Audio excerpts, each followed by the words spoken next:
Welcome to the Black Science Podcraft. This is a cross between a podcast and a presentation where you'll have one speaker delivering a concept, a theory, an idea to the other. So the goal is to allow you to critically analyse these points and to see if they hold any weight.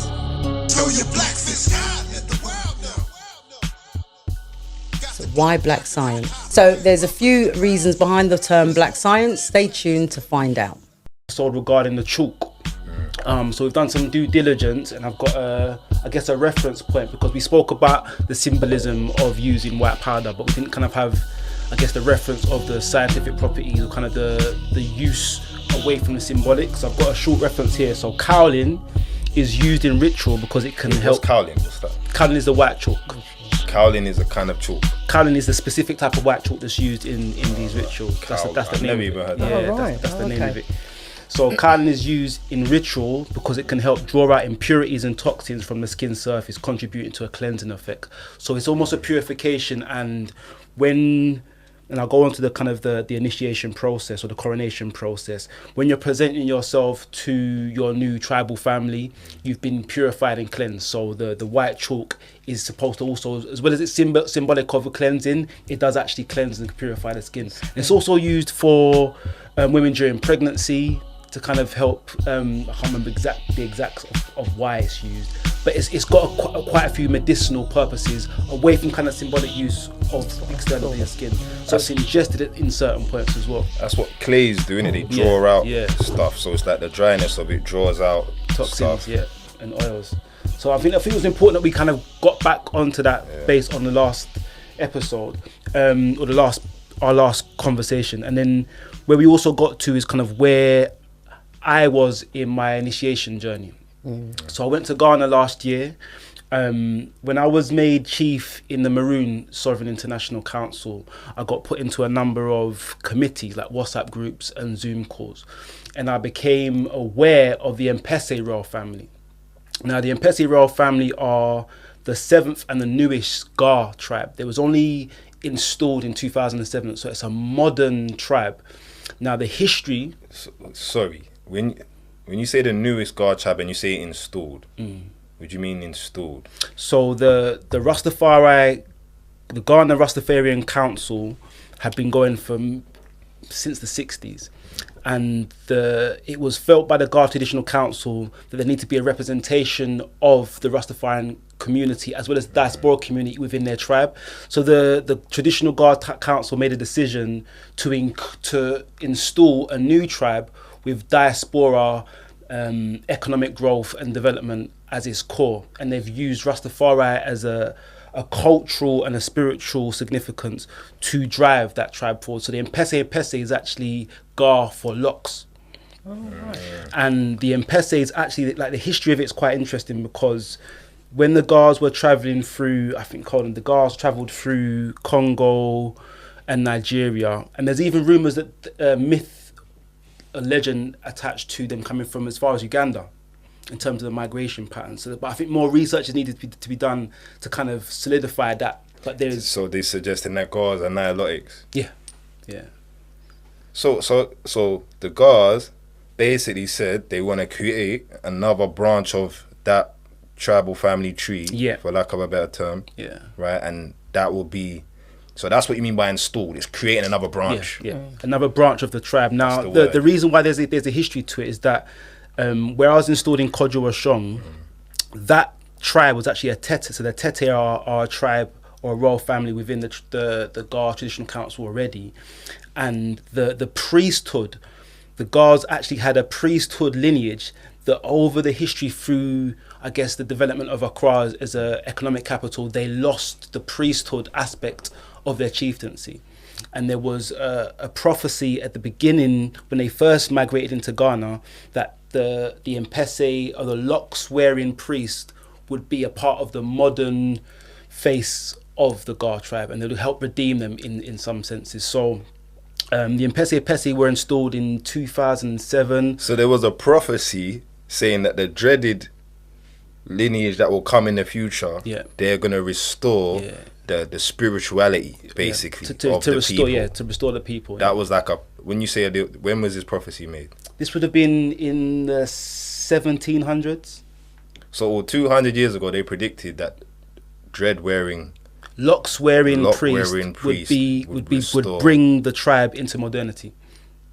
So that was the prophecy. Yeah, Mpese. So that So don't you think that's kind of a big deal, like? I mean, that they prophesized locks wear, because with people locks is not that common, isn't it? No, it was the priesthood. So the only people that wore locks, the Mpese, were the priests.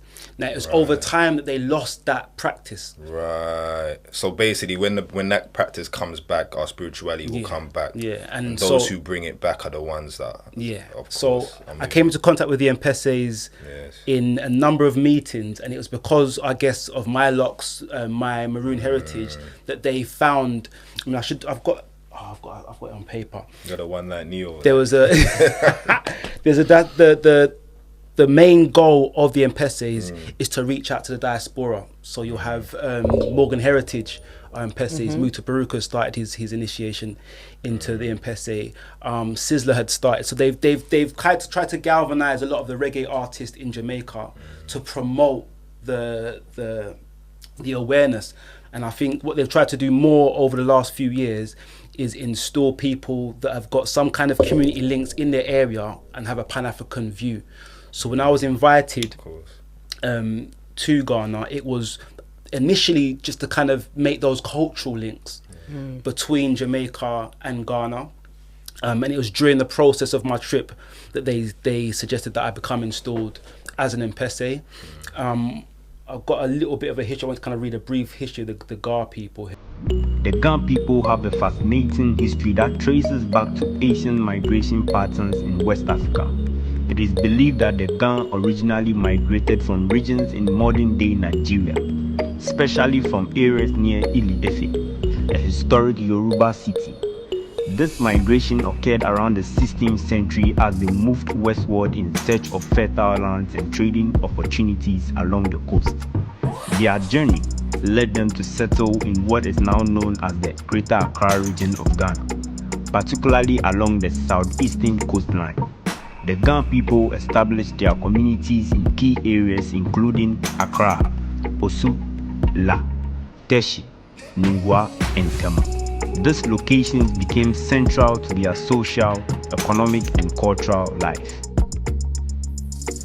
So the Ga people are an ethnic part of the wider Gadangbe people, of who migrated into the area from Nigeria, Benin, and Congo. And as I mentioned before, there are also oral traditions that speak to the Ga having migrated further from Uganda, through the Congo River, through Cameroon. There's even some, and I question whether or not these has come in modern times, or more modern times, is that there are parts of northern Ghana that say that they find their history in Israel. So we do find some of the practices, especially specifically in the Bob Ashanti tradition, coming from a kind of an Abrahamic tradition. So even though the Bob Ashanti, the history of the Bob Ashanti, the Twi word Obatir, I think it's Obatir, means crown. So the Bob Ashanti have claimed, or the Bob Ashanti's origin claim is that we are from the Ashanti Empire, which is similar as the Maroons. So these are kind of, I guess, religious and spiritual movements in Jamaica that have later been recognized in Ghana, and through the Rastafari Council and the Traditional Ga Council, they've decided to kind of push that. So the priesthood within... What's Bob Ashanti? Bob Ashanti is a Rastafari order in Jamaica, started by Prince Emmanuel. So when that's a Haile Selassie sect of Rasta. Yeah, so when Haile Selassie came to Jamaica in 1966, one of his goals, one of the things he said to the Rastafari community, because there was no kind of different sects at that point, was to organize and centralize. That's why we see the beginnings of the Bob Ashanti, the Nyabingi order, and the Bob Ashantis are probably the more stricter order in terms of... So how many orders are there in Rasta? I mean, they say there's many mansions. Many houses. Many houses. But did they say there's many houses? So, but there are 12 tribes. Nyabingi and Bob Ashanti are the most popularly known. So there's 10 other houses of Rasta. I don't know if there's 10. I don't know if I'd say there's 10. But maybe in the concept of what you're saying, where, we're modernising and centralising, maybe through those kind of groups, they're becoming more But no, those are the only recognised ones that I and the Bob Ashanti as well as the... And that's the strictest order. Sorry to cut you, King. That's the strictest order in terms of they keep themselves very much grounded in the hills. They're very away from the, you know, outside world, and they stick to the oldest order in the Bible of liberty. So that's the food, the praise, the way that they engage amongst themselves, and That's the Bob Ashanti. Yeah, the Bob Ashanti order. And they are probably the strongest.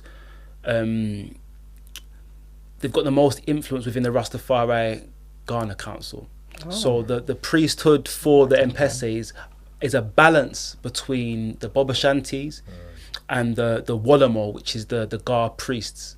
So I spoke before about the Babalawo in terms of a Nigerian term. So the Gar term for priest is Wolamo, and I think the female term is Wiro. Wolamo is the priest, Wolamo. So there is a balance between the Wolamo and the Bob Ashanti in the Mpesi order. So when I was invited to go to Ghana, when I got to Ghana, it was the Rastafari Council, so it was a pure Bobber man that was there to greet me, as well as some of the... But Jamaican born and bred? No, Ghanaian born and bred. So the Rastafari Council obviously incorporates all of the Rastafari traditions, and for the most part they're Rastafarian or Bobo leaning Rastafari, but there's a representation of all the houses, so the Nyabingi and the 12 tribes, but the Bob Ashanti are the most popular. I think there's probably a larger number of Bob Ashanti in Ghana than there is for 12 tribes, and there are Nyabingi. So but that would make sense though. A bit off tangent, but the musicians or the Rastas that are more known to the world, which house are they mostly? I'd say Bob.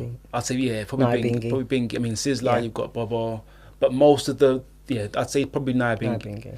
And the 12 tribes is kind of the most liberal. Yes. And that so came about Bob Marley later. was a 12 tribes man. Oh yeah, I remember you said this. Yes, Bob. So a Bob Marley type. Yeah, and that was started by what's Gad. the distinct difference? Could you say that between a 12 tribe? Because I hear you saying liberal, but so 12 tribes. It said that Gad started 12 tribes and incorporated the uptown Jamaicans. So at one point, the Rastafarian faith in Buzzwhack and Bacawal, which is a part of Kingston that had been forgotten about. Rasta City was there, so we had there was a large number of that population in Kingston at that point in the 50s and 60s would have been Rasta, out of the oppression. Now after Selassie came in 66 and said to organise and centralise, there were parts of the Buzzwhack and Bacawal who decided to start churches. So Bongo Eddie became Prince Emmanuel. Gadman started 12 tribes, and it was the 12 tribes that had started bringing in the uptown, the richer people. There was more money, there was kind of more influence in the 12 tribes, and it was more closely linked to the Abrahamic faith. So it wasn't too much of a departure from the Christianity that some of the uptown people would have followed at that point in the 60s. So Baba Ashanti is less aligned with the Abrahamic faiths? Yeah, it's less. Layman's understanding of Rasta is it's like a black interpretation of biblical texts. Yeah. And I think they're both. Bob Ashanti didn't incorporate any of the uptown, the kind of richer. There was in 12 tribes, you could be from any race in the 12 tribes. Bob Ashanti, you can't. Bob Ashanti, you can't. It was a black spiritual movement. Black only spiritual movement, in the same way that Nyabingi was a black spiritual movement that came out of the Kumina. So all of the kind of the Bongo Eddie, the Bongo Wotos, that came from the drumming and the Congolese. Remember I spoke about the drumming being a kind of a form of spirituality and communication. Bongo Eddie, and that's where we get the kind of the Bongo name from. And Bongo Eddie changed his name to Prince Emmanuel and started the Bob Ashanti faith, and it's the Bob Ashanti faith that kind of has the strongest influence in Ghana now. So when I arrived in Ghana, it was the Rastafari Council as well as some of the chiefs, Mpesses, that greeted me, as well as some of the Queen Mothers. And it's actually the first time that I realised that the Divine Feminine was revered so highly in Ghana. So there's I'll show pictures of they'll get to see the images, but there's whole towns that were started by females, and you'll see their statues in place and their shrines in place. And I think for me, it was empowering. I mean, they say that the trip back to Africa is kind of life-changing. Me from the diaspora, coming from a Jamaican heritage background, to go back, it was life-affirming.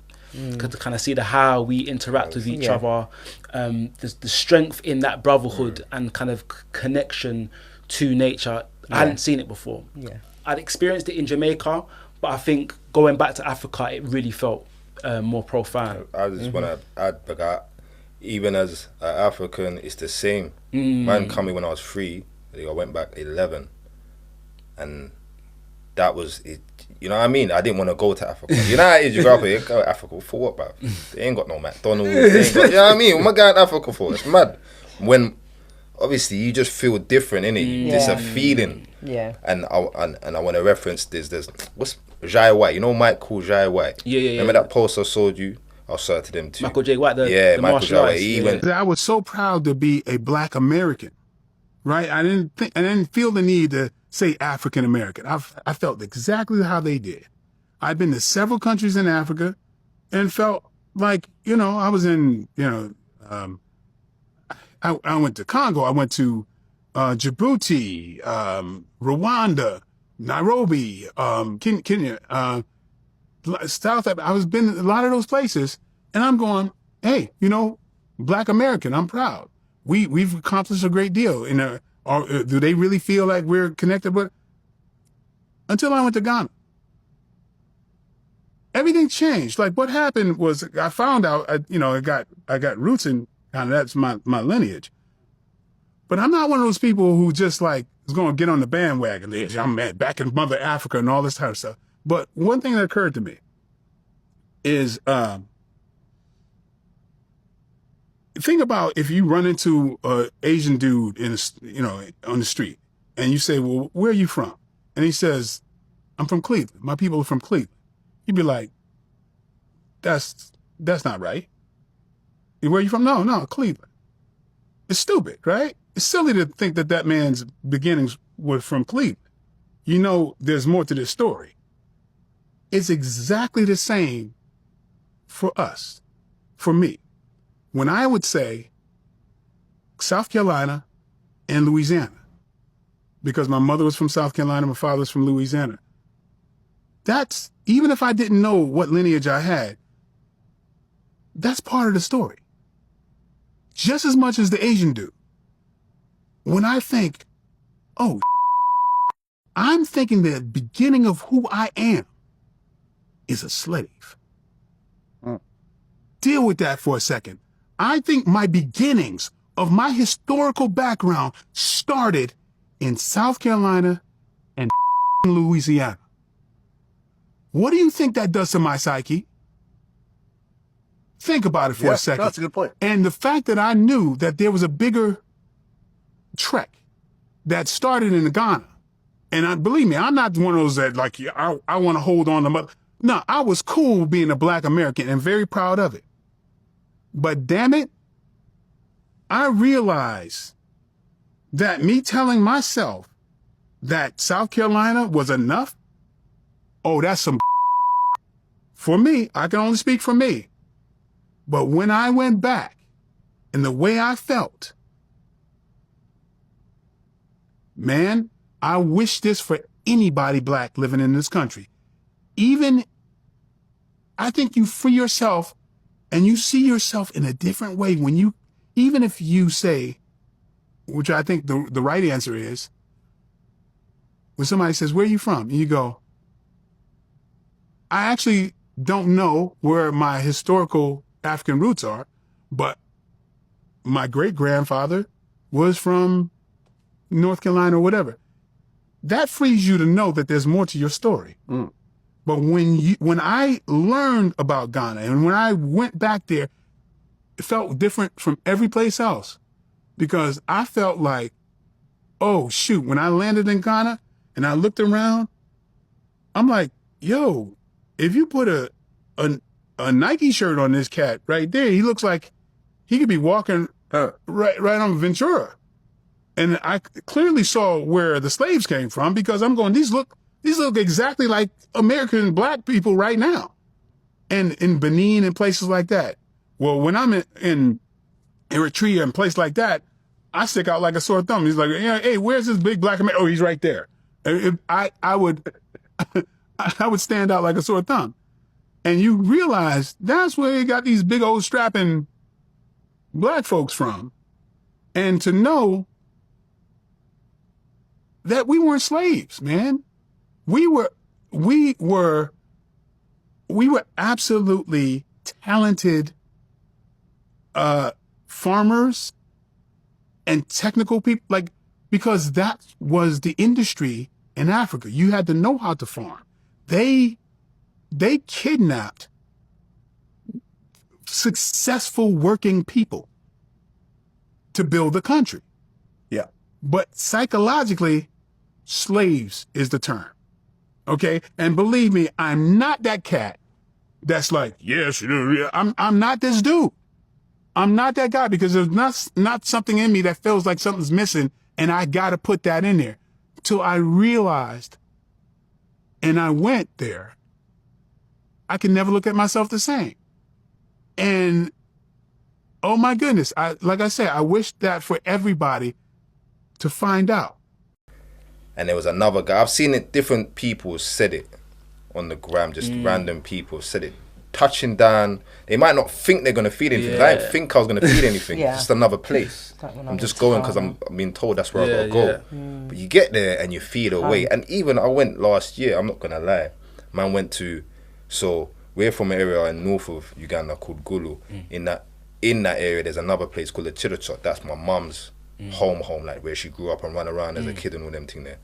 So I had never been there. When I was born in the city, in Kampala, right? One time she took me out to the north, to the rural area, and she said I was a baby. She said I was quiet. Like I didn't make no sound when the sun went down, and I done that for like 3 nights in a row, and she got scared, because she had to keep checking if I was breathing. I was just silent, wasn't making a sound. She said, nah, I'm taking this boy back to her. She didn't like that. She just scared, and I was a baby, right? Taking it all in. So that was the only time I was even near home. I went back last year.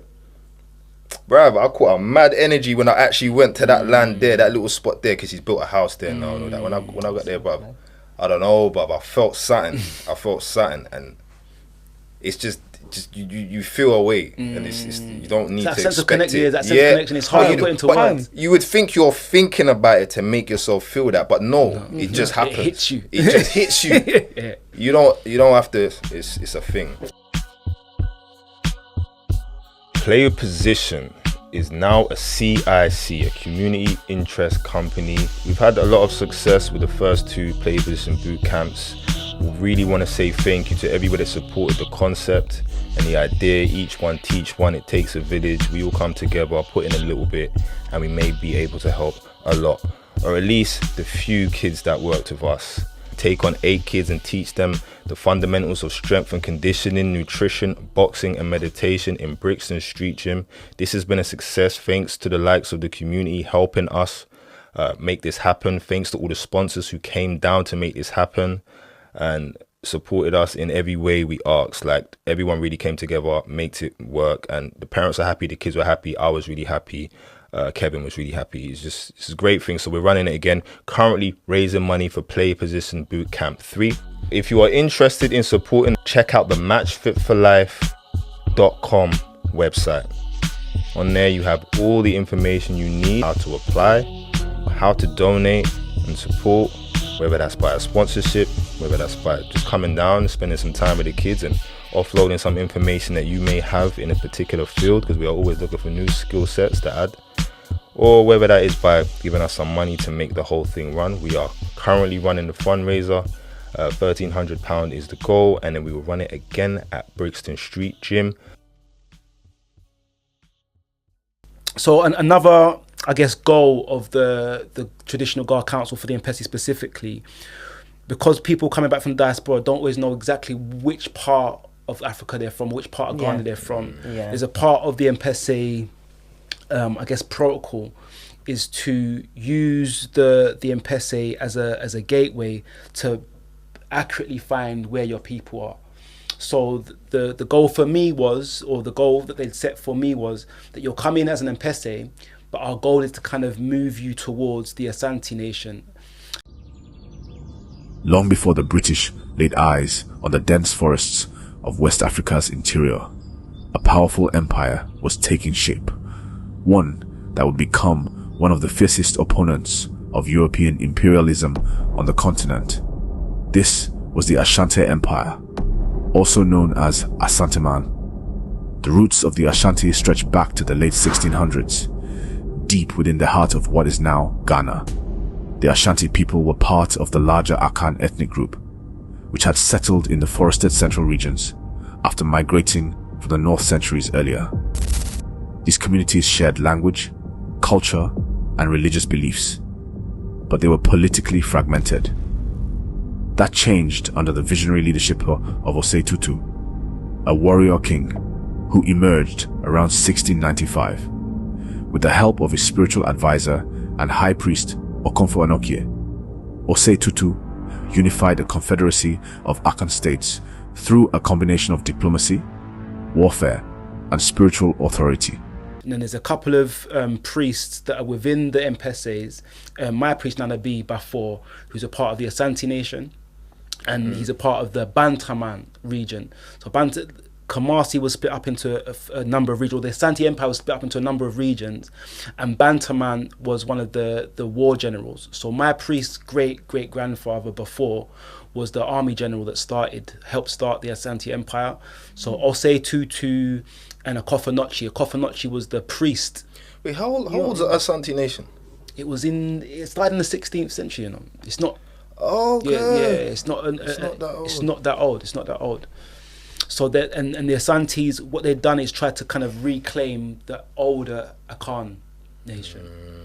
And they went to war with the British, and I think in the 1800s, the British looted a lot of the gold in the Asante Empire. And it's only over the last couple of years that the Victorian Albert and the Natural History Museum have started to give back some of the artifacts that were stolen. And what's actually interesting and almost criminal, I would argue, is that some of the gold they've leased back and borrowed back. So they've not even given it back. They've given it back with the. I mean, it's hard to see how they've worked that. They would try to get it back, and it's hard to understand how we'd agree for it to be leased back to us because it's stolen artifacts.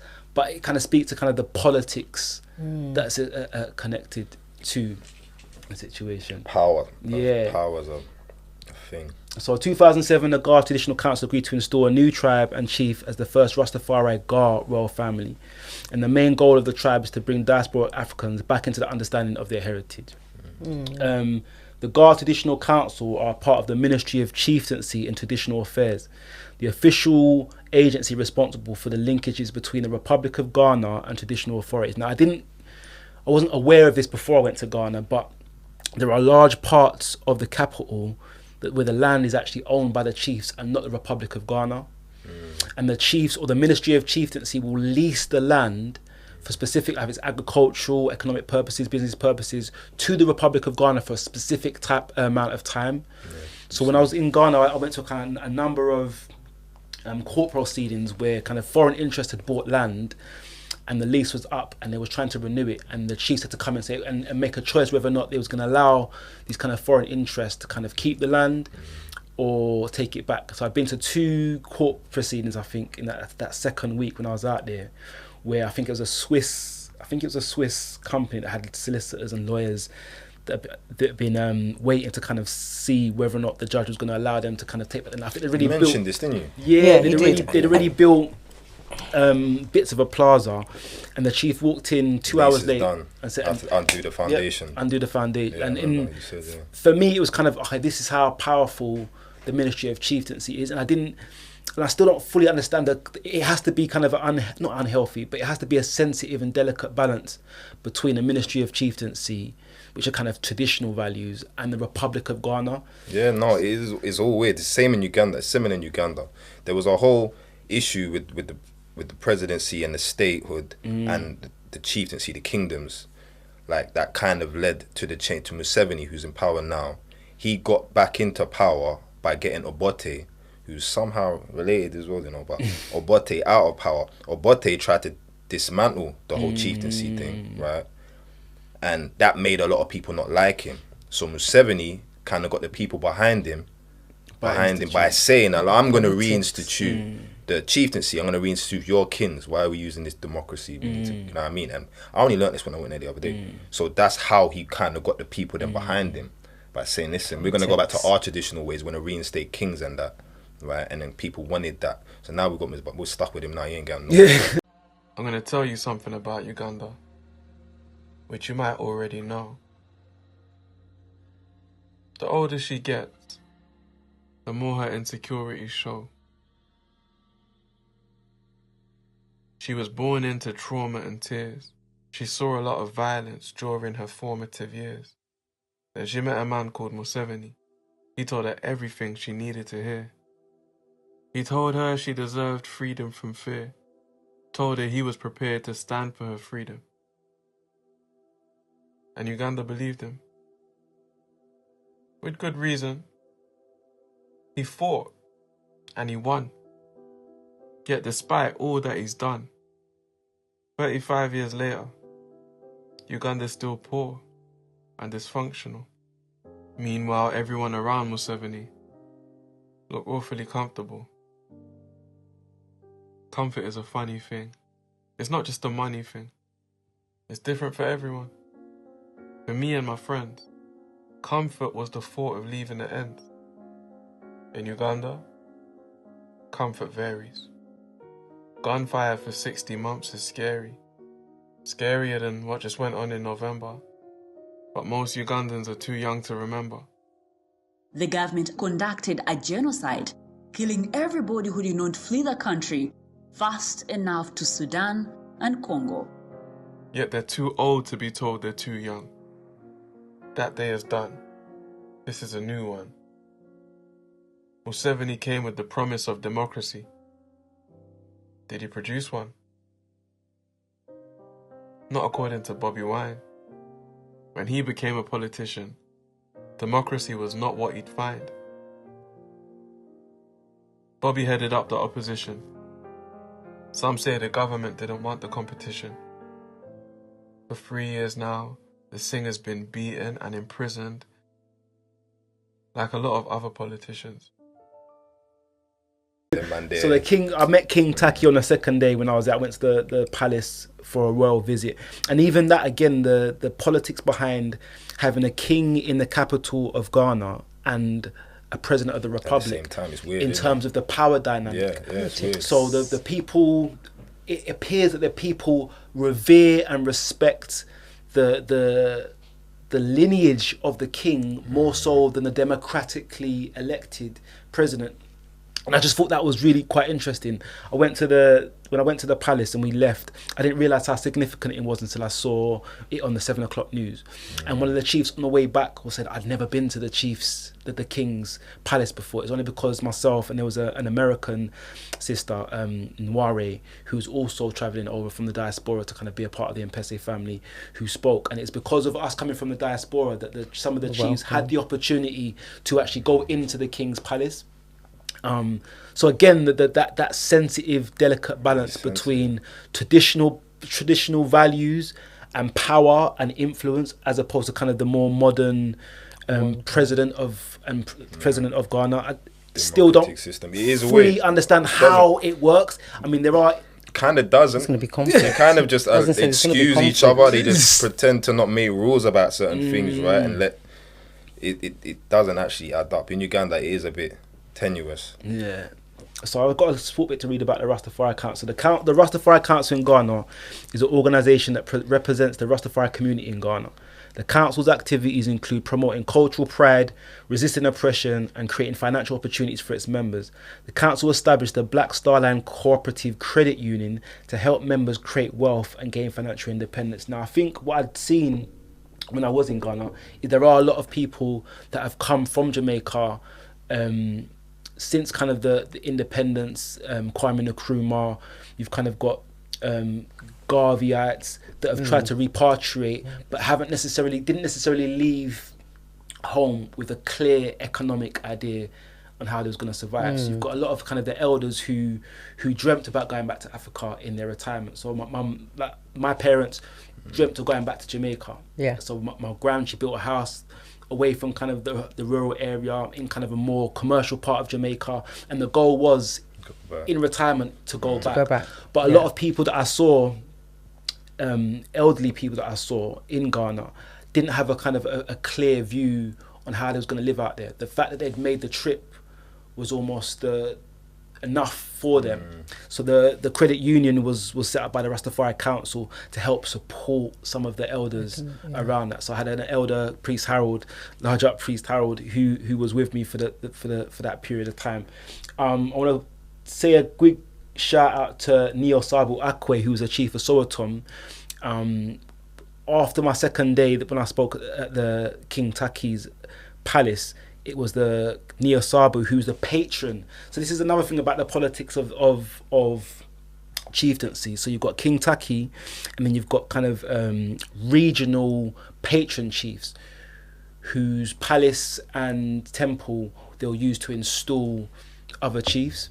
So King Taki is the king of all these other regional kings. King Taki is the king of Ghana, of Accra, of the capital. Right. But he's also sits at the head of the traditional Gar Council. Now the Gar Council have chieftaincies in each region, and those chieftaincies have, I guess, what you'd call sub-chieftaincies. But those paramount chiefs, if you like, are given the authority to install other chiefs. So it's chiefs, there's like a hierarchy of chieftaincy. So Neo Sabu Akwe, he was the chief of Soweto, and he was the patron of the Mpeses, and there's a number of other chieftaincies within the area. And this is again, there's a delicate and sensitive balance regionally when you kind of go to different regions. Actually, I went to a beautiful town called Tamale, which is an Islamic town in northern Ghana. Tamale is the beating heart of northern Ghana. It's the center for the country's Islamic faith, with 90.5% being practicing Muslims. The fast-growing city has just under 1 million residents, and it's a melting pot of cultures. And Musa knows it needs lots of food to fuel the city, so he takes us to try the local favorite. And just the vibrancy of the colors, the kind of all the head wraps, the clothes, vibrant kente, and that chieftaincy in Tamale operates very differently to how the chieftaincy works in northern Ghana. So the chiefs will set their mandates, and then they'll get their mandate agreed or authored by the traditional Gar Council. So when I'm gonna go too far. So stuff like the way they dress, the vibrancy, is that like a top down? How does that? Is that just that area? Is like that? Why? It was the only area that I went to in Ghana where I saw everyone dressed in traditional clothes. So why are they unique that way? I can't answer that question. Is that some of the patterns that you're wearing now around your neck? So you'll see these are Ghanaian Akan trade beads. Yeah. I want to say that that Islam, more so maybe than Christianity, allowed for indigenous ways to be accepted more so in the Christian, because I did spend some time in kind of, when you go into the central northern Accra, it's a more Christian leaning part, and you'll see a lot more westernized not behavior, but at least in the dress sense. Soon as we got literally, it felt like across the border, and it was like everyone was in traditional kente. Yeah. Everybody, and that to me was powerful. But I don't know. I have to assume that Islam as a faith allows for that more so than Christianity does. It's funny you said that. I saw a post today. There's this guy. If I'll find this post now to reference it, but basically he makes the case that, you know, people compare the European transatlantic slave trade to the Arab slave trade, right? And then they say it's like it's the same thing. And there are ways that I would 100% agree. But he pointed out a difference that I didn't really appreciate until he pointed it out.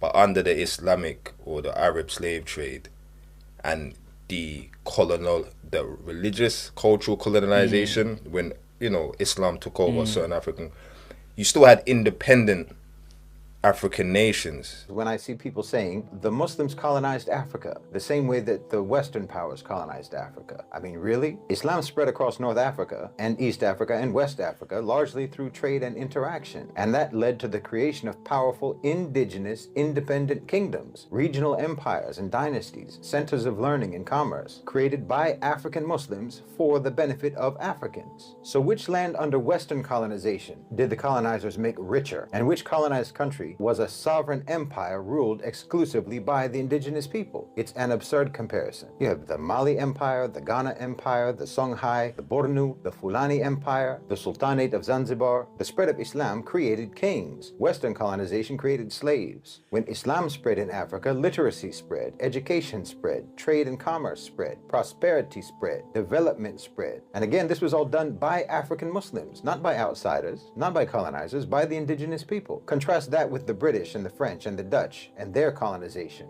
and then still tell me that the Muslims were colonizers. Why, the difference is night and day. They de-developed Africa. They plundered Africa. They subjugated and destroyed Africa. When I tell you that the countries of the Sahel were among the most developed and richest lands in the world, you can't believe it today. You see how things are now. The poverty, the lack of infrastructure, the violence, and the instability. Well, the only reason it's like that is Western colonization. Those lands, the lands of the Sahel, were the envy of the world, and you made them, according to Frantz Fanon, the wretched of the earth. We spread prosperity and you spread misery. We built and you tore down. We produced and you stole. Again, you can't try to say that your colonization spread through trade and missionary work. Again, that's what you're going to try and say. And that Islam also spread through trade and da'wah, which is like missionary work. And you can pretend that these are the same. That's because you're using trade, in your case, as a euphemism for plunder and theft. And the proof is in the poverty. Whereas in our case, it actually was trade and the proof is in the prosperity. You call what you did missionary work, but it was coerced conversion, subjugation, and brainwashing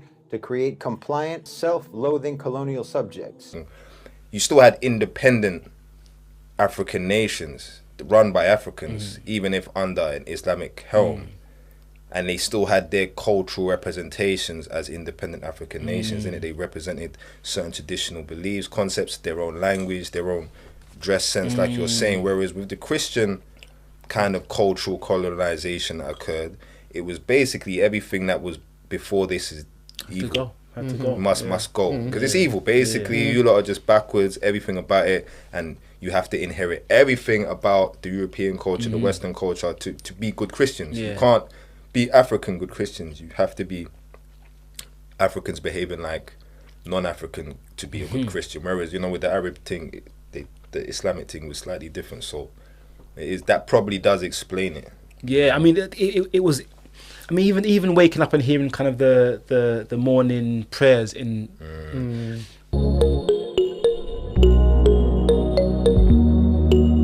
Is the ablution place for ablution is the spiritual for wash before you go to the mosque and start praying. Here you can mix with the ladies to do ablution.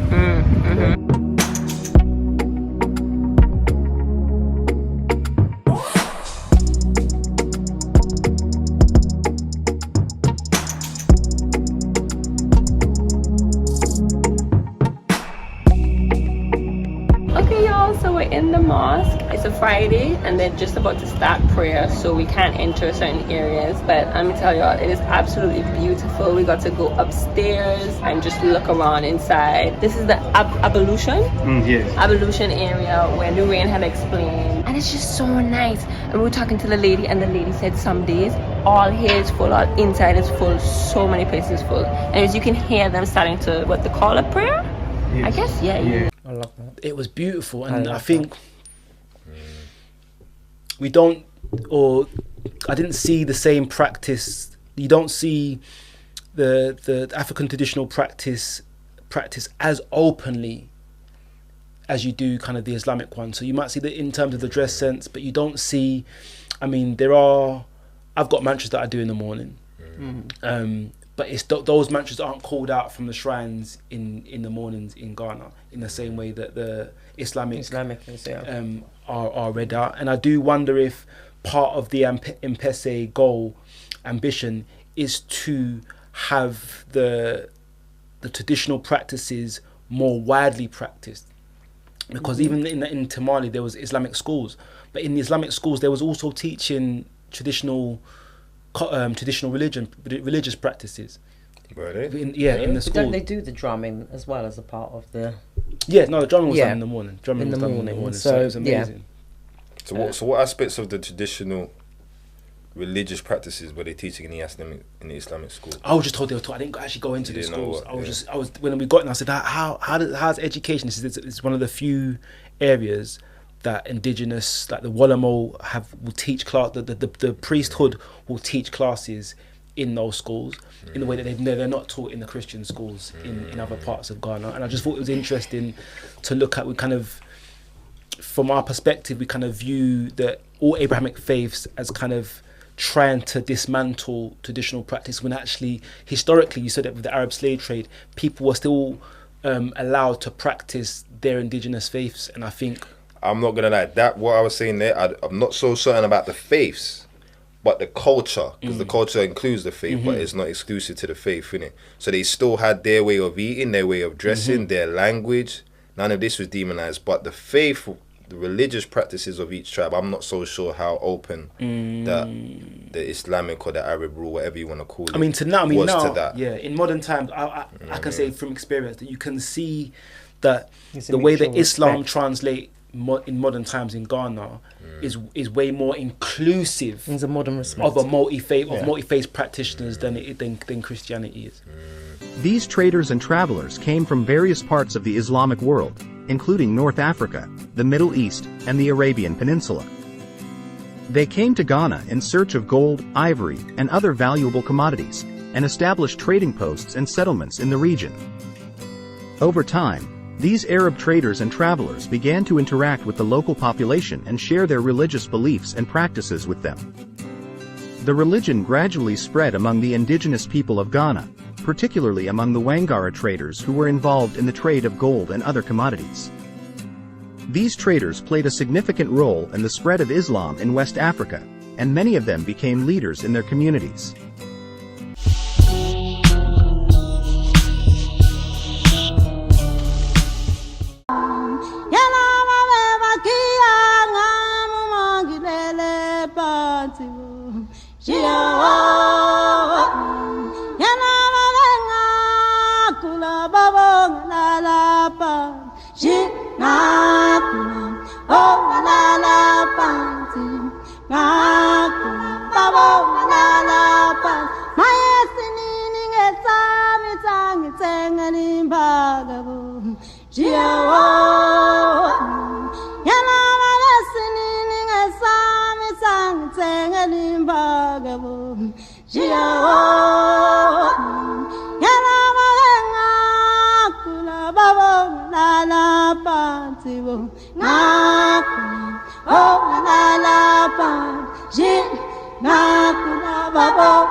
So I spoke earlier about kind of the origins of the Mpese. When I was coronated, I was given the name Ni Kojo Aite Naba Mpese. Now Kojo is the name for someone born on a Monday. I was born on a Friday, so I'd be a Kofi by tradition. But they gave me the name Kojo for two reasons. One, because of the ancestral links to Kojo, Captain Kojo of the Jamaican Maroons, but also Kojo Oshong was the birthplace of the Mpese tribe. It's the area where the locks wearing priests came from.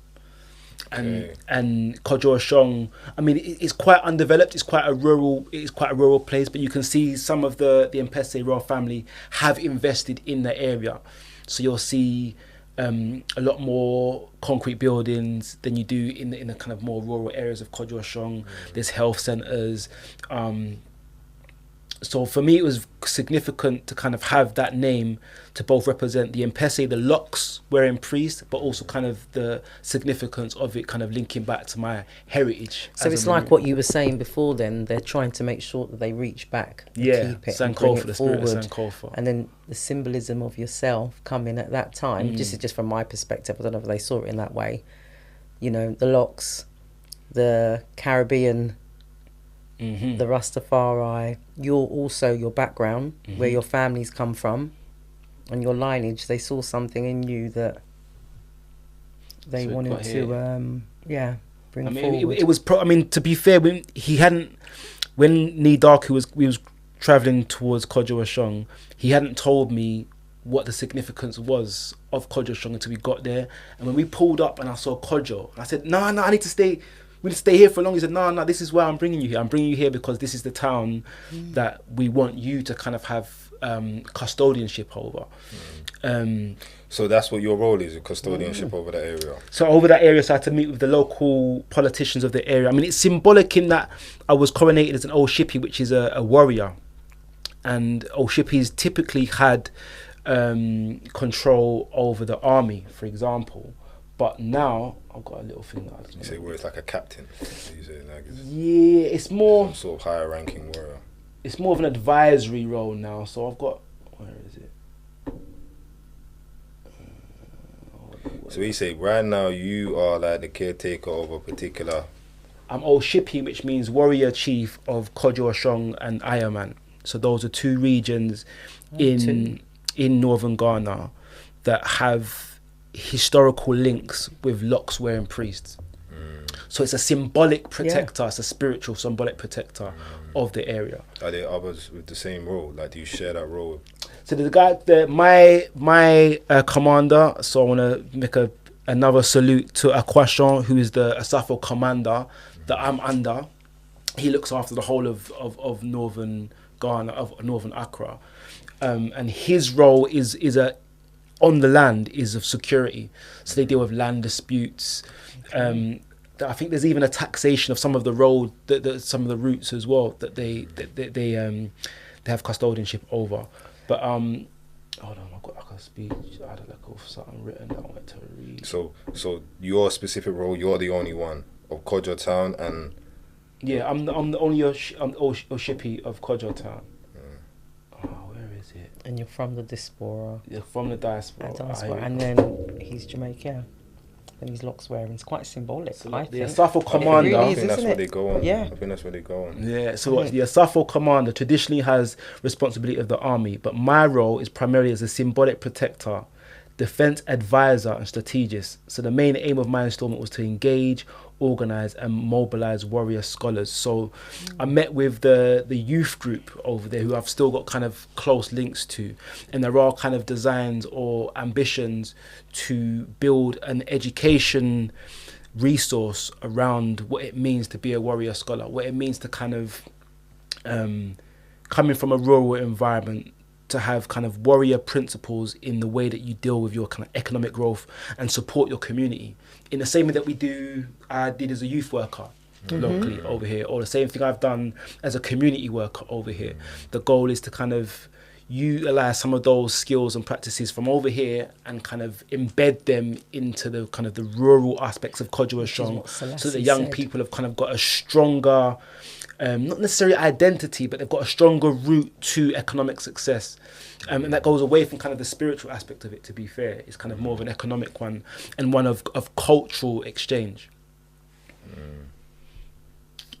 So I was going to read a piece about the Gamansi as well, because the Gamansi is the title of the Ghanaian king, and he's the head of the Gadangabi people that dwell in northern Africa. And some of the traditions that the Gadangbe, so that include the Fantis are also Gadangbe people. Gadang is another tribe altogether. No, Gadangbe is the kind of the wider ethnic group that the Gar sit underneath. that are part of. Yeah, the part of the Gadangbi. What other tribes are part of that ethnic group? So Gadangbi is like Nilotic. Is the equivalent? What's Nilotic? Nilotic is northern. The people of the Nile, people from that region. region. Right, Nile. So, right, okay. You know, people of the Nile. I get that. Yeah, so that's several different tribes, Nilotic. several different even kingdoms could all be described as being Nilotic. Nilotic. Nubians could be described as Nilotic. Nilotic. You get what I mean? So is that the same when you say that God come under that heading? So. It's Nilotic isn't a tribe. No, it's not like that. It's like an ethnicity. I wouldn't be known as Nilotic. It's a region. It's a region. People are from that region, or their ancestry is from that region. And so if people ask me now, I can say I'm Nilotic. I'm gonna. I'm actually gonna. I like that. So where's all the tribes? Because I never heard that. Say it again. Gadangbe. Gadangbe. And this is, I feel like Googling it, bro. Gadangbe. Oh, there are. Google so who else comes under Gadangbi? What other groups? Fantes do. So the Fantes. Gars. Hold on, where is it? I don't know, like do Wolof? Does it go cross borders? Does it go to Nigeria, Yorubas or Igbos? So Togo, Benin, Congo, Cameroon. Okay. Those make up those are countries, modern countries now. There are tribes away from the family. I'm with you, but that's the goes cross borders. Those are the kind of the main regions that the Ga or the Gadangbe people come from. You mentioned that they settled at Ile-Ife at a point. Yes. I know that the Gans also settled at Ile-Ife. Yes. So do they have a relation over there? That's a relationship. In fact, Ga and Dangbe, they are the Gad family from Jacob. You know, Jacob had 12 sons. Yes. One is Gad. Mm-hmm. So Ga Adangbe, Gad. Ga Adangbe. Oh, okay. Then we are the Judah. The rest are the Judah group. You're from the tribe of Judah. And even our clans, they are the Levites. Oh, okay. Yeah. Well, so we all stayed in all Ghana together. And on the day of migration, they moved southwards. So they entered the forest areas of Ghana. But we went eastwards to Ile-Ife before meeting here again. Oh, okay. Okay. So I spent 3 weeks in Ghana, and then after that first week they'd agreed, or the elders had made a decision to coronate me into the Mpese family.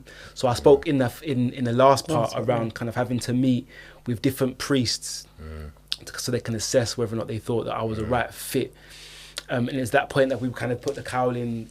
That was where we kind of the conversation came to. That's where the powder and the libation came from. So there was a libation to answer. Each time I went to one of the priests' palaces or homes or shrines, they'd cover me, like semi-cover me in cowling, and invoke ancestors and revere ancestors with the use of rum to introduce me to the ancestors. So they said, even though that you've been practicing as a Jamaican, as a Maroon, that you're now home on homeland. So these kind of these observances, these libations are to kind of consecrate you, not just you, but your people coming back from the Caribbean and kind of making your claims to kinship, if you like.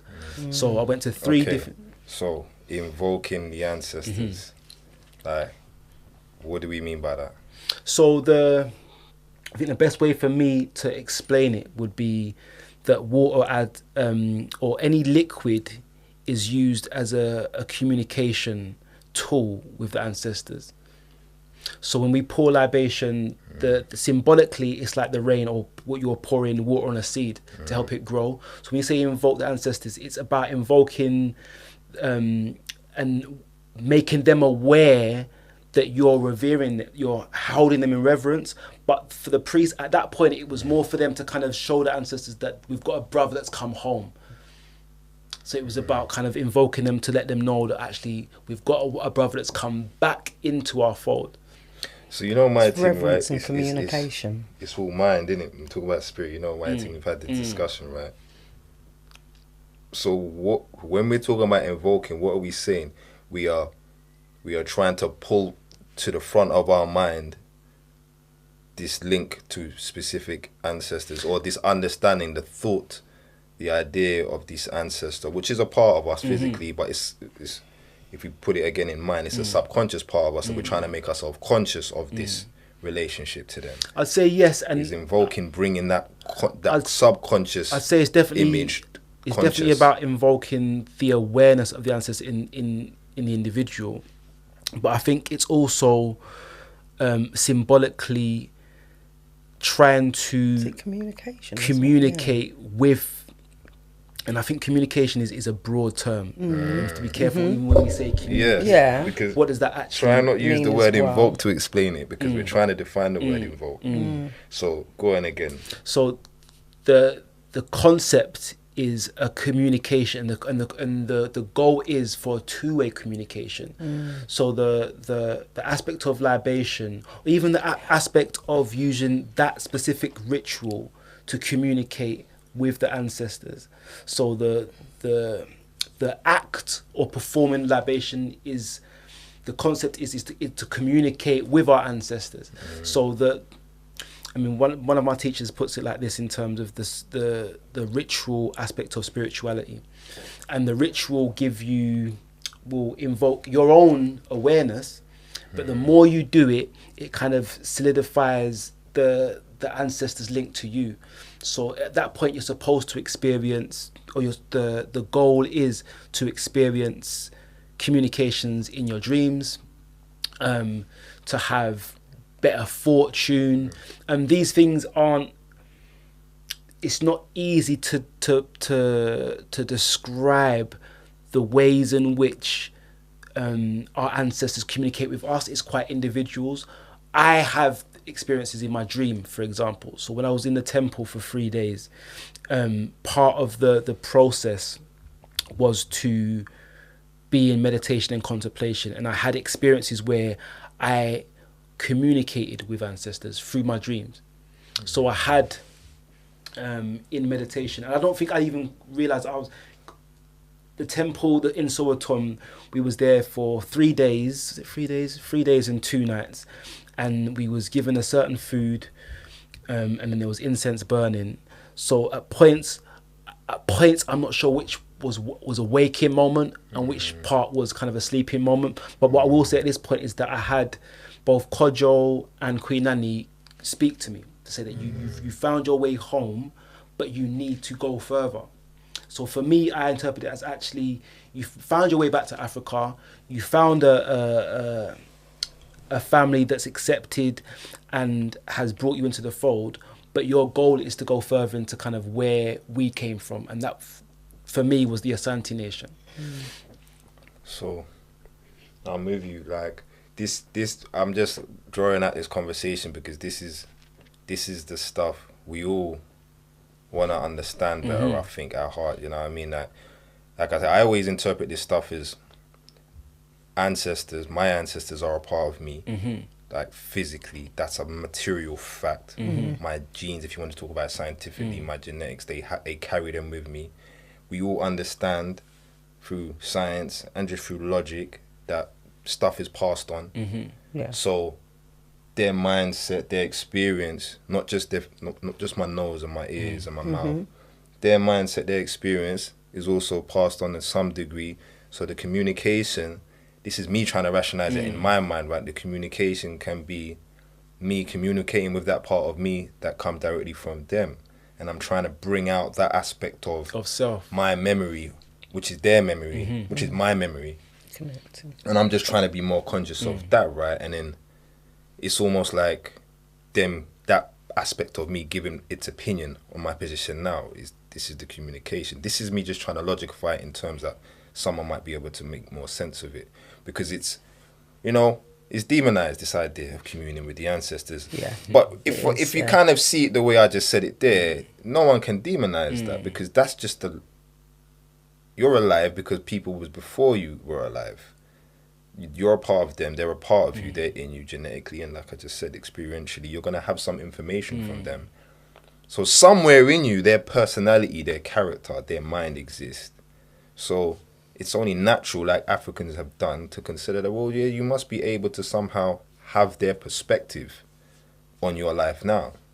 And that's what arguably we aim to communicate with when we say it in these rituals. We say we're trying to commune with them. That's what we're trying to do. We're trying to get that, because they've lived a whole life. Yeah, many of them. Right, and we're still in the middle of ours. So who better to ask what to do sometimes? Yeah, right. Yeah. And this is where divination comes from. It's so it wasn't until I would say divination is slightly different though. But go on. It is. The reason why I was mentioning is that one of the Akan divination systems is called a com, and a com is the ability to communicate with ancestors through divination. Now, most people might not necessarily see their dreams as a communication, but the Akom or the divination system that I'm now initiated into, and I'm a student of it, so some of these concepts are developing in me, if you like. But the idea that some of your dreams, once you've engaged in ritual regularly, that your dreams will start to manifest in a way where it's your ancestral, the aspects of yourself that are communicating with you. So you could say that's the aspects of your subconscious, an aspect of your subconscious that has a memory of your ancestral experiences that will kind of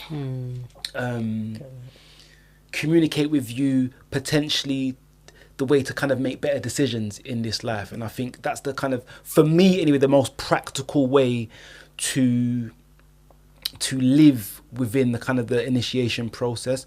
So my priest, Nana B, he will speak to dreams being the first element of ancestral communication, and your ability to kind of decipher your dreams, or decide the ability to kind of understand what your subconscious is trying to tell you through your dreams only happens when you kind of regularly or consistently entering into ritual. And I think the term ritual might be demonizing itself. So I'd use the term libation. I'd use the ways in which we use mantra to kind of center ourselves, and meditation techniques. So that these modes of contemplation are supposed to raise your vibration, your energy, so that your subconscious is clearer in its communication with you. But you see how more digestible it sounds, even to someone that understands. when you say, yeah, my dreams are my ancestors speaking to me, or my dreams are my subconscious speaking to me, or me interpreting what my subconscious is saying. One seems like, you're a bit mad, bro. Yeah, my ancestors speaking to you in my dreams. But the other one, yeah, my subconscious communicating something to me, and me trying to interpret what my subconscious is saying. That's completely practical. But they're the same statement. Exactly. They're the same statement. Because what we're arguing is your subconscious is all this information that's in your body that you're unaware of. It's there. It's a part of you. That's just your subconscious. It's there. That's what they tell you. Subconscious is, your conscious is the top of the iceberg. The subconscious is the rest of the iceberg under the ocean that you'll never see. But it's there, driving you to go left when you don't know why you went left. Your subconscious made you go left. We just said that it was your ancestors, right? Because we know we got that information from somewhere. We got that information from what came before us. So it's the same statement, but one sounds logical and the other one sounds supernatural. Yes. It's the same statement. Same thing. Because that's what I was just thinking when King was saying it, that most people would be thinking, what's he saying? But it's the subconscious. That's what I would see it as. But they just say subconscious, and that isolates you like it's just you. You have just you. But where did it come from? Yes, in all of us. Where did it come from? It comes from your body, according to the science, the people. It comes from your mind. Where did that come from? It comes from everything that came before you. The lineage. The lineage. It comes from your lineage. So if you're born with it, I see another post, some brain scientists say we are born with something like 200 and something mental ways. Like, your child is born with more than 400 psychological traits that will emerge as they mature. Your child is not a blank slate on which you get to write. If you would like to read more about this, please read Steven Pinker's book, The Blank Slate, which is a review of all of this information for parents and why it isn't true. The better view is that your child is a genetic mosaic of your extended family, which means this is a unique combination of the traits that run in your family line. Like he was basically arguing that a child is not really up to. I don't necessarily agree with it, but how you raise a child is not necessarily the deciding factor, because they come into this world with a brain set up a certain way, and there's not much you can do about that, right? It's set a certain way. You can nurture it. You can nurture. That's that nurture versus nature, which I do discuss. Yeah. But don't get me wrong. This is basically what Africans believe, because like again, it's a different word of wording. You come with a certain set of ancestors. You come with a certain lineage. You come with a certain destiny, and you come with a certain fate.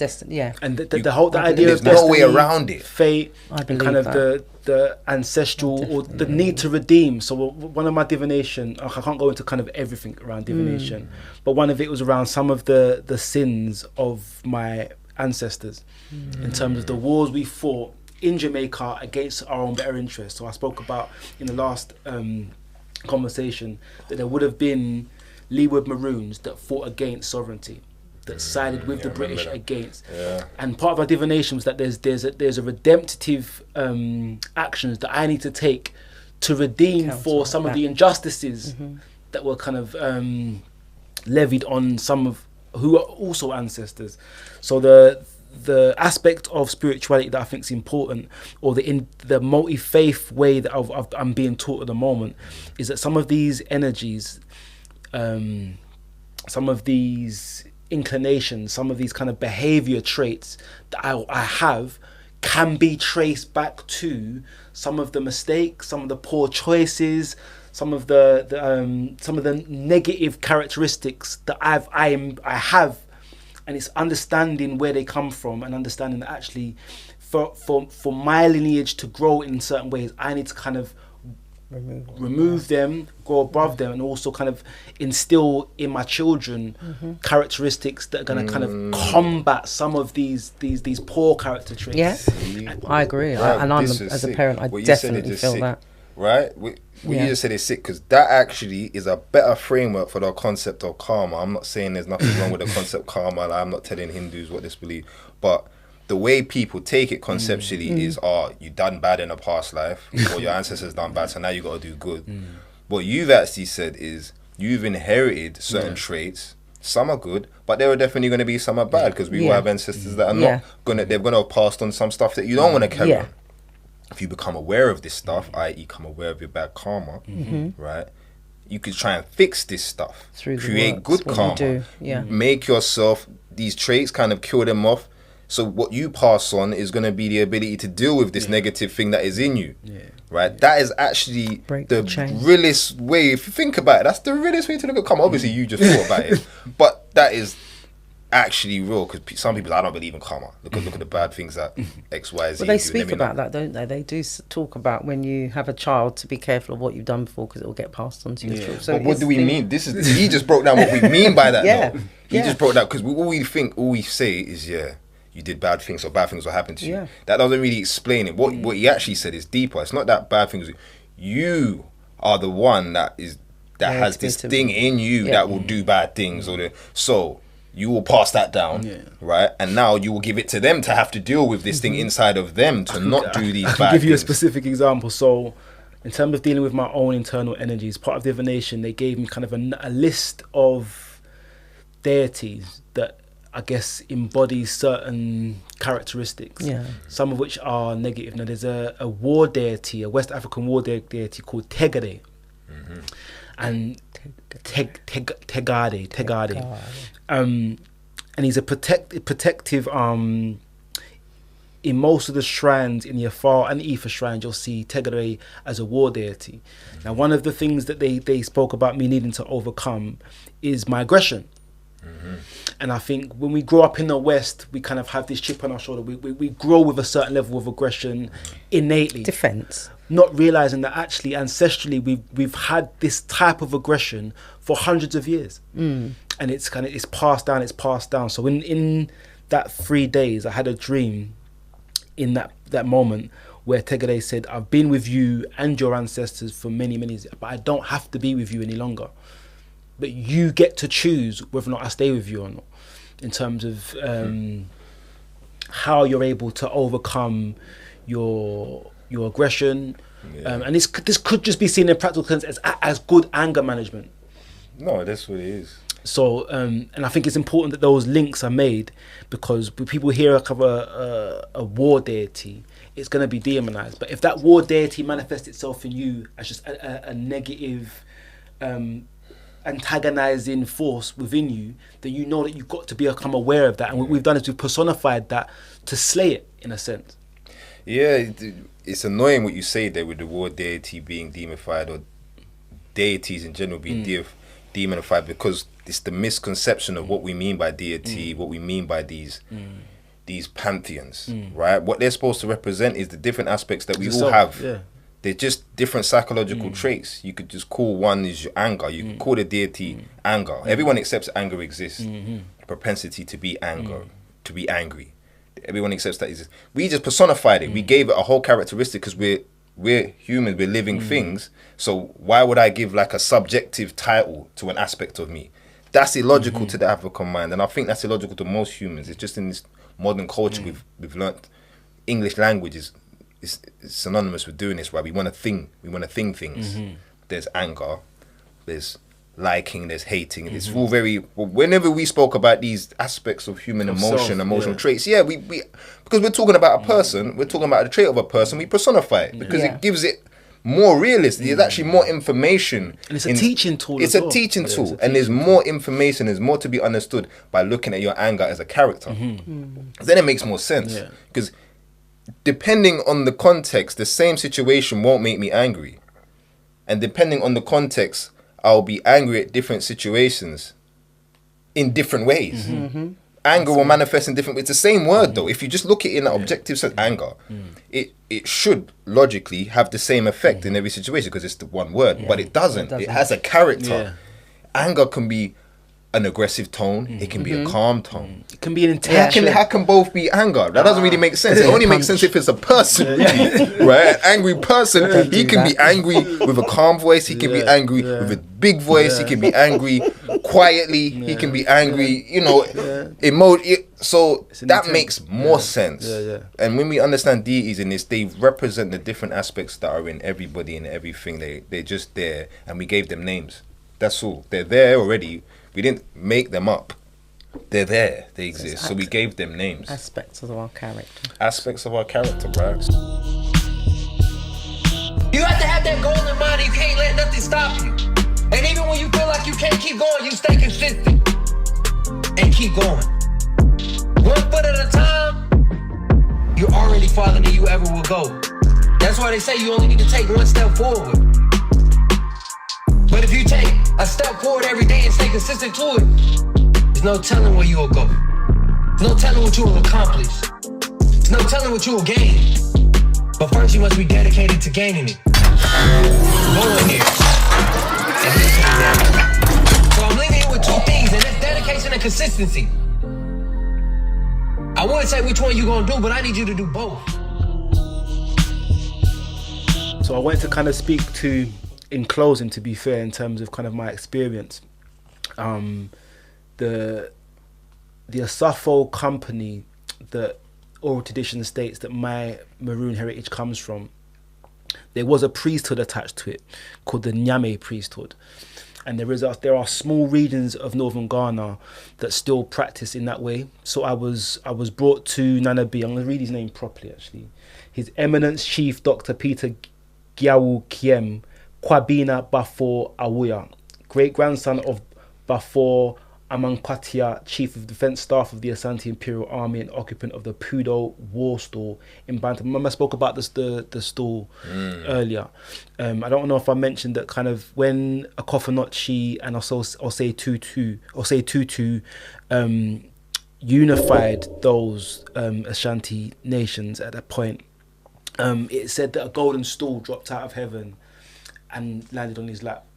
And the other tribes in the area all pledged allegiance to that golden stool. It's one of the reasons why the Asante Empire or the Asante Nation right now in Ghana still has the strength, away from kind of the economic power of kind of having the gold mines at points. But the stool So that's the story of the stool. The story of the stool, yeah, the golden stool. What's the story of the stool? I don't know. It fell out from the sky. But where is it? Where is it now? Is it actually? It's in Kumasi, and it gets brought out every year. And it's made of gold. Hang on, because obviously I've watched a few things. It was something that was done between us. It come out. It wasn't like what do you mean it fell from the sky?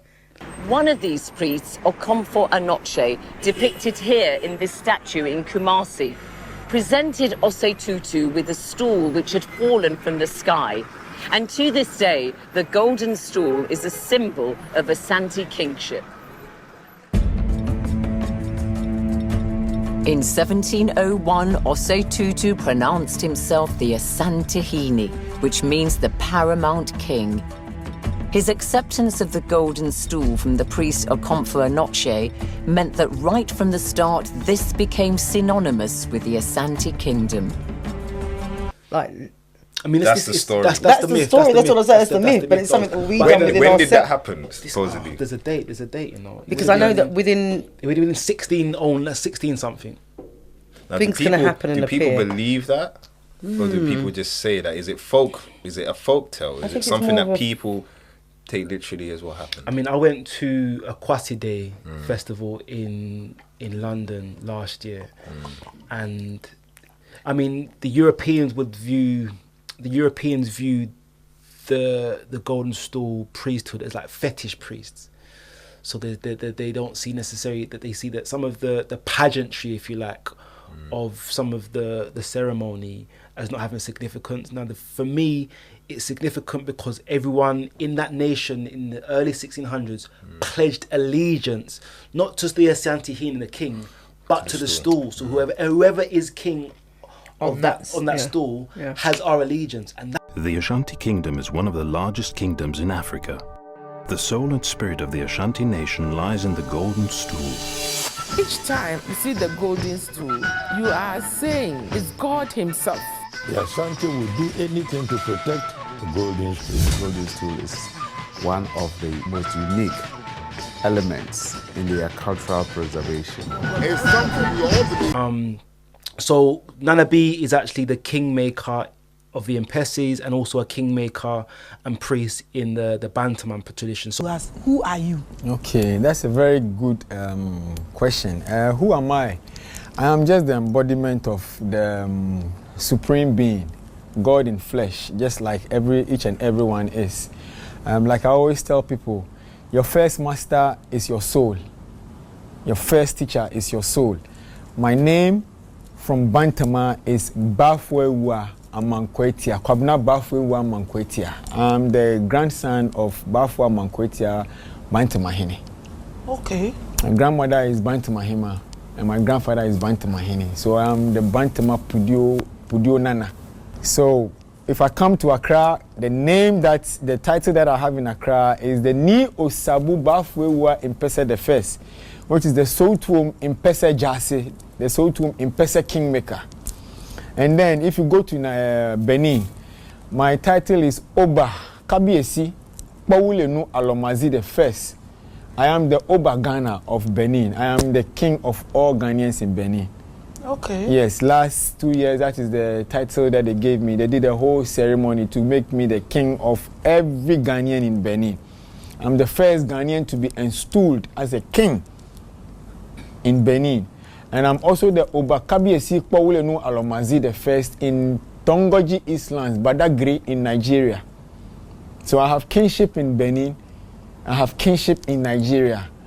I have over 10 acres of land that the Republic of Benin gave us to set up a diaspora village in Benin. So last 2 years, I went with my people in Benin. And after Kwame Nkrumah raised the flag of Ghana in Benin, I was the second person to raise the flag of Ghana in Benin. And I'm Ghana's biggest cultural export in the Republic of Benin. But unfortunately, Ghana is now really prone to promoting its cultural artifacts and its cultural personality. So we lose out on a lot of, income, foreign exchange that comes with culture. So if you ask me who I am, these are just a few of the titles that I answer by. And who really is Nana B? That Nana B is the popular name that everybody calls me. That is where those that are extremely close to me, that is the simplified name they call me, Nana B. That's Nana Bafo. Nana B? Yes, Nana B. I think I've heard this name before. That's me.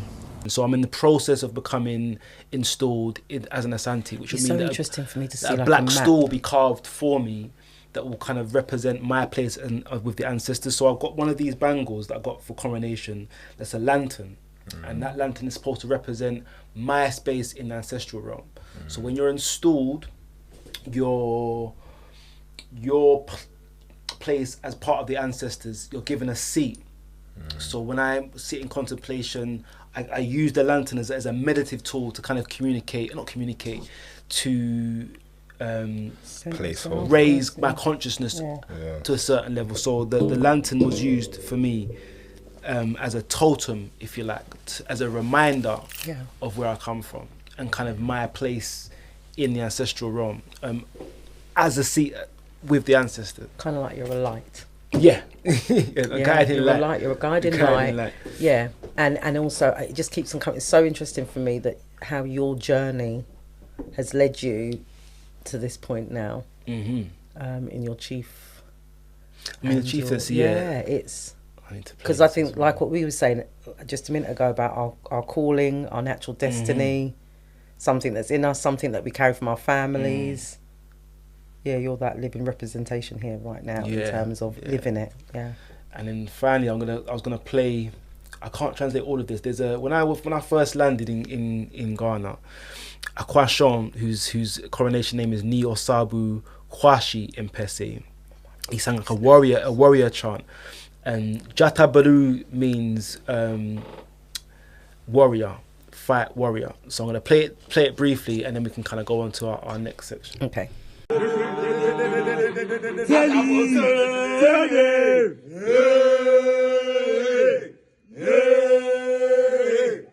ASAFO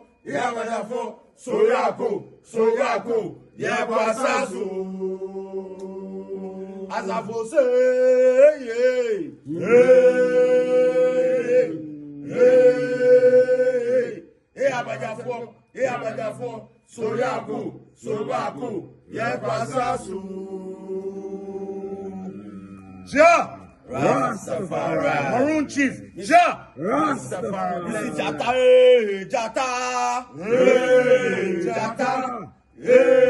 Jata. Soyaku, Combo Blanc, Jata Belu. Soyaku, Combo Blanc. Jatabeyu, Gamasi, Jatabeyu, Soutuom, Jatabeyu, Impese, Maroon, Jatabeyu, Naba, Jatabeyu, Atofo, Jatabeyu, Akwason, Jatabeyu, everywhere, Jatabeyu.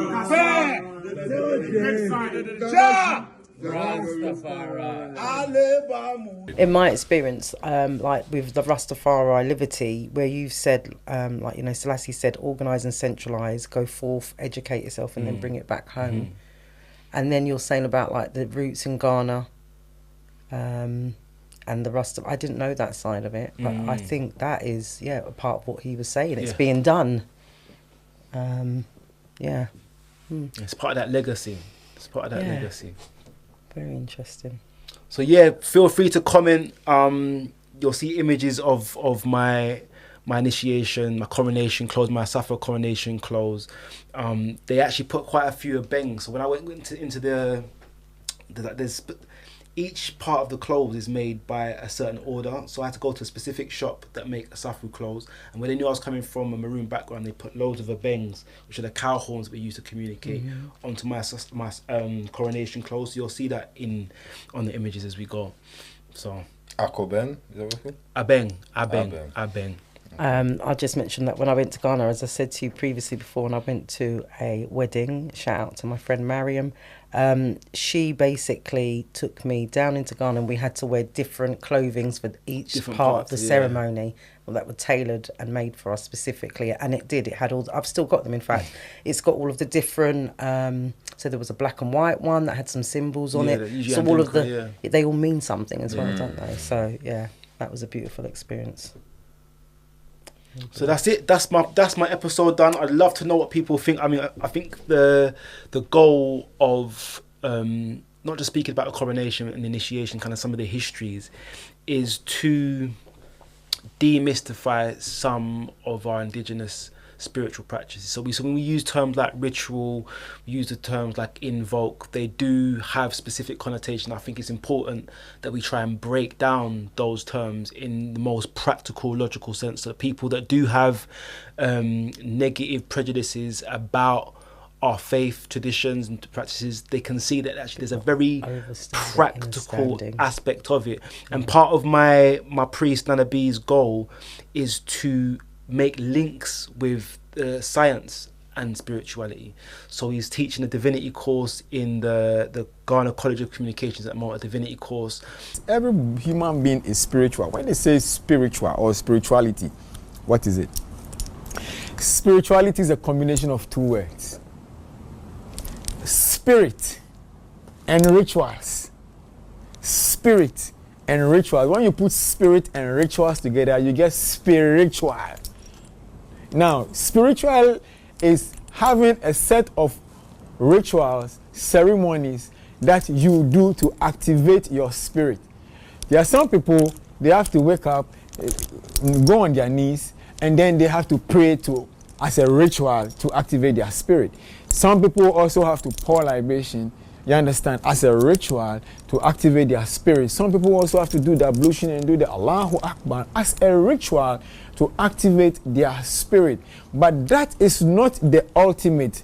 The activation of the spirit through the rituals is supposed to lead you to another door. It's not supposed to. That is what you are doing is not the ultimate. The ritual and the ceremony is not the ultimate. What is the other door? The other door is an unseen door that you will have to feel within yourself. It's something that you have to be in a state of perfect meditation so that your spirit can be able to take you through that door to let you see the essence of what you are doing. Other than that, you will just see that ritual that you are doing as the ultimate, because when you do the ritual and that activates your spirit, you will find some results. You are going to have some very beautiful spiritual experiences, and then you might be caught, or you could be caught in that range, thinking that that is the ultimate. But that is only the results of the ritual that you perform. But that is supposed to give you faith enough for you to move on to the level of humanity where. And they're in a process of bringing in physicists and different scientists to test some of these theories to see which part of the